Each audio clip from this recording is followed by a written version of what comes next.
Apa itu nation survival? Apa itu nation right? Apa itu nation interest? Bisakah kita membedakan ketiga hal itu tentang kebangsaan tersebut? Untuk mempertahankan hidup sebuah negara yang berdaulat utuh, maka kita setiap anak bangsa harus paham apa itu masalah kebangsaan. Kita mulai bahas dari nation interest. Apa yang dimaksud dengan nation interest? Nation interest adalah ke arah mana negara kita bergerak menuju.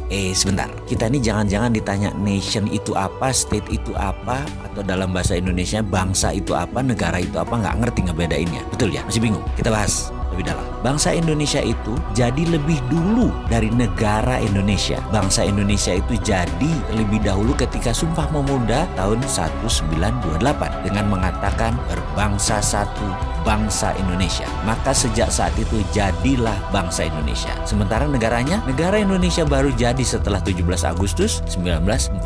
Baru ada yang namanya NKRI, baru ada negara atau state. Bangsa atau nation itu ada haknya, ada right-nya, dan ini yang harus ditegakkan. Bagaimana menegakkan nation interest? Dalam jangka panjang, kita ini harus memiliki sistem bernegara yang kuat. Kita ini harus memiliki sifat bangsa yang penuh dengan kompetensi. Salah satu pentingnya bernegara adalah kita memahami prinsip bernegara. Yang membedakan negara Indonesia dengan Singapura, yang membedakan Indonesia dengan Cina, yang membedakan Indonesia dengan Amerika adalah prinsip bernegara masing-masing. Ada value yang ditanam di setiap negara. Ada prinsip yang dianut di setiap negara. Misalnya Bill of Rights-nya Amerika, Liberté, Égalité, dan Fraternité-nya Perancis. Cina dengan BRI-nya, Belt Road Initiative. Indonesia dengan Five Principle atau Pancasilanya. Kita sekarang melihat negara yang sulit dikontrol karena populasinya 1,5 miliar manusia, yaitu bangsa Cina. Bagaimana bangsa Cina ini supaya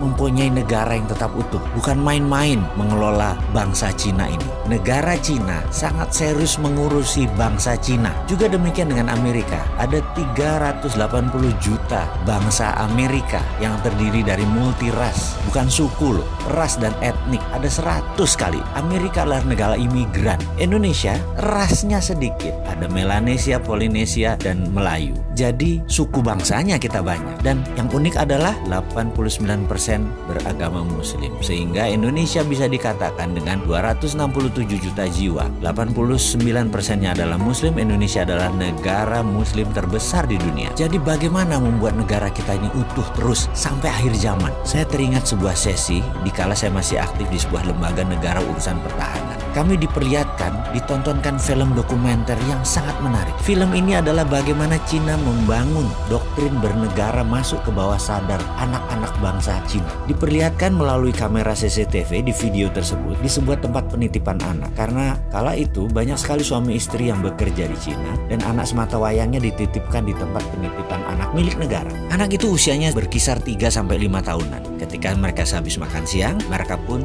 tidur siang secara bersama-sama. Kira-kira jam 1-an kira-kira. Dan baru terlelap 15 menit lalu disetel lagu kebangsaan Cina. Ajaib, anak-anak itu bangun berdiri tegak sikap sempurna. Walaupun matanya tertutup, badannya doyong-doyong. Sampai lagu tersebut berakhir kira-kira 1,5 menitan. Lalu mereka melanjutkan tidur lagi. Dan ini bagi saya luar biasa sekali. Lalu ada di sesi lain. Mereka kan tinggal di rumah susun, yang apartemen itu. Dimana di sore hari banyak anak-anak lagi main basket, main bola, main tai chi, dan beragam aktivitas sore. Pada pagi dan siangnya, di tiang-tiang itu dipasang speaker toa banyak oleh sebuah tim. Ketika puncak kegiatan mereka kira-kira jam 5 sore, kembali diperdengarkan lagu kebangsaan Cina. Apa yang dilakukan? Anak-anak tadi yang lagi lari, lagi bergerak, tahu-tahu anak-anak itu semuanya diam, berdiri dengan sikap sempurna ketika lagu kebangsaan Cina tadi diperdengarkan. Mereka diam sampai lagu tersebut habis, selesai dinyanyikan. Dan mereka hanya diam saja di posisi masing-masing. Kalau lagi ke timur yang ngadep timur, lagi barat yang ngadep ke barat gitu ya. Dan ketika lagu selesai, mereka berhamburan kembali beraktivitas. Jadi apa yang kita bisa ambil dari pelajaran bernegara Cina kali ini? Ada baiknya ke depan